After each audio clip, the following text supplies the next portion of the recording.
پروټه کې د برکت راتلو عمل سمې ستمندو په دې ویډیو کې زه تاسو ته داسې عمل درخایم که په دې طریقې سره تاسو روټه وخوړله نو به مصواب شي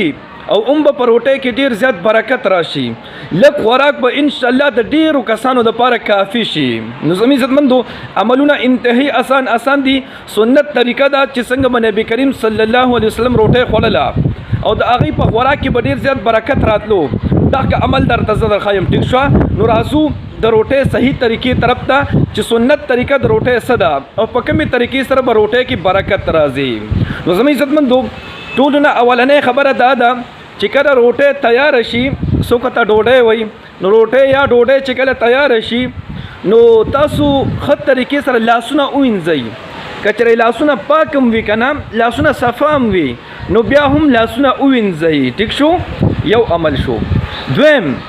د خوراک نه مخکې بسم الله الرحمن الرحیم دا به ووایي یا بسم الله وعلى برکت الله بسم الله چې کله ووایي که نه نو تاسو سره بیا پکې شیطان خوراک نه کوي او چې کله بسم الله ونه وایي نو بیا پکې شیطان در سره خوراک کوي هغه یو لطیفه شانه مشهوره ده یو کسي نو وایي یو ورځ وایي روټۍ ته کیني نو بسم الله الرحمن الرحیم ونه وایي بغیر بسم الله روټۍ ته کینی او ګوپی پخ کړي وي نو ګوپی وخوري بغیر بسم الله نو شیطان هم سره پکې خوراک وکړي په دویم ورځ باندې بیا ګوپی پوخ کړي او بیا بغیر بسم الله ورته کینی نو شیطان هم سره بیا پکې ګوپی وخوري په دریم ورځ باندې بیا دی ګوپی پوخ کړي او بغیر بسم الله ورته دی کینی بغیر بسم الله خوراک شروع کړي نو بیا وسره شیطان ګوپی وخوري نو په څلورم ورځ باندې بیا دی ګوپی پوخ کړي چې څنګه ګوپی پوخ کړي او بغیر بسم الله خوراک شروع کړي نو دا شیطان وایي ورته غوږ کې وایي چې ظالم بچی بس ته لکه بسم الله ووایه که نه بسم الله ووایه چې زه در سره خوراک نه کوم په ګوپي دې راله زړه څښه کړو نو زما عزتمندو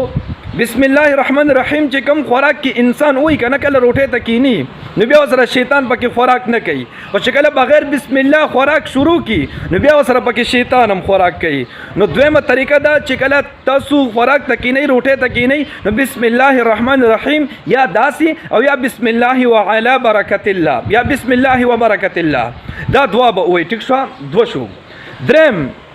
چې کله تاسو خوراک کوئ که نه نو دا تلکاری چې کله پرته وي دا سالن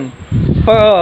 کاسه یا په څه کې پرته وي په برتن کې پرته وي د هغې منځ نه به خوراک نه کوئ خپلې مخې نه به خوراک کوئ دا حدیث شریف کې راغلی دی ښه نبی کریم صلی الله علیه وسلم فرمایلی دي چې د خوراک چې دی د دې منځ نه خوراک مه کوئ ځکه چې په دې منځ کې برکت را نازلېږي نو د خوراک منځ نه به خوراک نه کوئ تلکاری یا سالن چې دی د دې منځ نه به خوراک نه کوئ خپلې مخې نه به خوراک کوئ ټیک شوه درې عملونه شول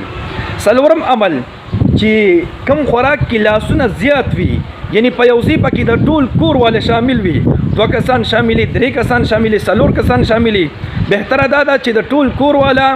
په یو ځای دسترخوان وغولئ که نه او هغې روټۍ ته کیني دغه ځای کې دې کې بیا ډېر زیات برکت راځي زما عزتمندو دا څلور عملونه مې درته وښول ښه خو سنت طریقو بیا اخره کې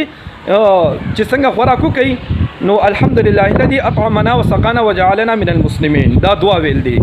نو چې دې طریقې سره تاسو خوراک وکوئ که نه نو به مو ثواب وشي او به مو خېټه مړه شي زما عزتمندو په دې طریقې سره تاسو خوراک کوئ ښه زر زر یې ته بیا تېرومه چې څنګه خوراک ته کینئ نو مخکې ته نه لاسونه به وینځئ که چېرې لاسونه صفا وي بیا به هم لاسونه وینځئ او چې کله بیا خوراک ته کینئ نو مخکې ته نه بسم الله الرحمن الرحیم یا بسم الله وعلى برکت الله یا بسم الله وبرکت الله دا دعا ویل دي او دغه په خلاص باندې خو خوړل دي اسیم په خلاص باندې الحمدلله ټول مسلمانان خوري او د خوراک چې دی د سالن منځ نه بخوري خپل مخې نه بخور منځ نه بنه خوري سوري د خوراک منځ نه بنه خوري خپل مخې نه بخوري او اخر او چې ټول کسان شاملي ټول کور والا شاملي او اخر کې د نبیان دغه دعا ویل دي الحمدلله الذي اطعمنا وسقانا وجعلنا من المسلمين نو په دې طریقې سره چې تاسو خوراک کوئ نو خوراک کې به برکت هم ډیر راشي شیطان به در سره پکې خوراک نه کوي او لږ خوراک په د ډیرو کسانو لپاره کافي شي او سنت طریقه به پکې ژوندی کړي نبی کریم صلی الله علیه وسلم به هم خوشحال شي تاسو به هم خوشحال شي چې خېټه ډکه شي خو سړی خوشحال شي نو تاسو به هم خوشحال شي او نبی کریم صلی الله علیه وسلم به په قبر کې خوشحال شي الله تعالی به په عرش باندې خوشحال شي فرشتې به خوشحال شي او شیطان به خفه کوي جنت ته به ورنږدې شي جهنم نه به لرې شي ټیک شوه الله رب العزت مو خوشحاله باساته دعاګانې کوئ دعاګانې به کوو الله په امان